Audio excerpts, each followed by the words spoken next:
పిల్లల్లో ఆకలి పెరగాలంటే ఏం సిరప్ యూజ్ చేయాలి? I'm doctor Rajyalakshmi, consultant paediatrician from life in hospital, Narasaraopet. చాలా మంది పేరెంట్స్ అడుగుతుంటారు, మేడం అసలు ఫుడ్ సరిగా తీసుకోవట్లేదు, ఆకలి పెరగాలంటే ఏం సిరప్ యూజ్ చేయాలి అని.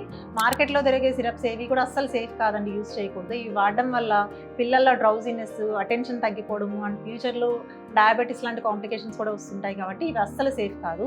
ఫస్ట్ వన్, అన్నం ఒకటే తినట్లేదా, ఇడ్లీ, దోశ, చపాతీ ఇలాంటి ఇష్టంగా తింటున్నాడు అంటే పిల్లలు ఎదుగుతున్నారు కాబట్టి వాళ్ళు టేస్ట్ బడ్స్ డెవలప్ అవుతున్నాయి. వాళ్ళ టేస్ట్ కూడా కొంచెం రెస్పెక్ట్ ఇవ్వండి. వాళ్ళు వేరే ఫుడ్స్ తీసుకుని అన్నం తినట్లేదు అంటే అది అంత అబ్నార్మల్ థింగ్ కాదు. And second one, junk foods అండి. చిప్స్, బిస్కెట్స్, చాక్లెట్స్ ఇలాంటివి ఎక్కువగా తీసుకోవడం వల్ల పిల్లల్లో ఆకలి తగ్గిపోతుంది. సో జంక్ ఫుడ్స్ అనేవి పూర్తిగా అవాయిడ్ చేయండి. అండ్ థర్డ్ వన్, పిల్లలు ఏదైనా రీసెంట్గా వైరల్ ఇన్ఫెక్షన్స్ వచ్చి తగ్గిన అలాంటి కండిషన్స్లో కూడా ఆకలి తక్కువగా ఉంటుంది. అలాంటప్పుడు పిల్లల్ని బలవంత పెట్టకండి. అండ్ రేర్ కండిషన్స్లో పిల్లల్లో వోమ్స్ లాంటివి ఉన్న ఐరన్ డెఫిషియన్సీ ఇలాంటి కండిషన్స్లో కూడా ఆకలి తగ్గుతుంది. సో మీకు ఇంకా డౌట్ ఉంటే ఒకసారి మీ పీడియాట్రిషియన్ని కన్సల్ట్ అవ్వండి.